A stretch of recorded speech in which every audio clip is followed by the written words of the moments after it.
ताई जाधव हा सर्व परिवार या ठिकाणी उपस्थित असेल। याचं कारण असं आहे की तीनही आचार्य आजच्या धर्मवारसेनंतर धर्मरूप बलवत्तर कार्यासाठी पुढे मार्गस्थ होणार आहेत। उद्याच्या समारोपाच्या सोहळ्यामध्ये आपण ज्ञानपीठावर 100 परिवारांच्या शुभ हस्ते 100 अधिकरणांचं पूजन करणार आहोत। म्हणून इतर सर्व अधिकरणांचा पूजन विधी उद्या संपन्न होणार आहे। अर्थात स्वागत सोहळा आज नक्की होणार आहे। भेटगाडीचा आनंद झाला, टाळ्यांच्या गजरामध्ये तो आनंद व्यक्त करतो आणि आता पूजन विधीला प्रारंभ होतो आहे। आपण ठरल्याप्रमाणे आता हात जोडून या प्रार्थनेच्या या अर्चन विधीच्या प्रार्थनेला आता प्रारंभ करीत आहोत। पूजक विधीच्या यांना सूचना आम्ही दिलेली आहे, आपण पूजन विधीला प्रारंभ करावा। आता मी निलेश दादा आता या सर्व आचार्यगणांचं पूजन करणारा परिवार एकाच वेळेला त्यांच्या सन्मुख करावा। आता हे दोनही तीन पूजन सोहळे एका वेळेला संपन्न होतील।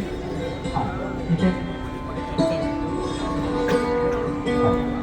दोघांना खाली बसून म्हणजे सगळ्यांनाही दिसेल। प्रसंगाला खाली बस, खाली बसून पूजन करा।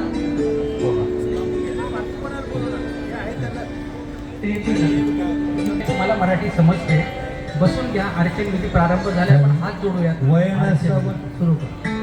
वयन सगुण महंता त्रिदंडी साधर्णवंता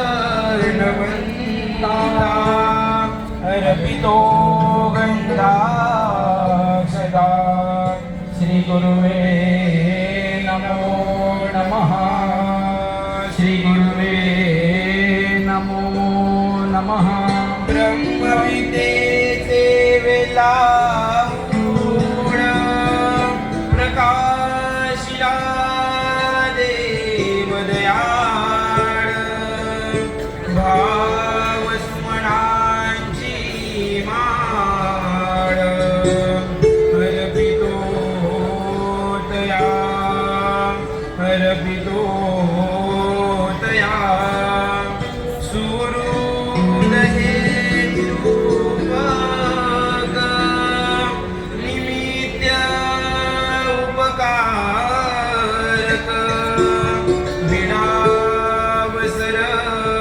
समर्पक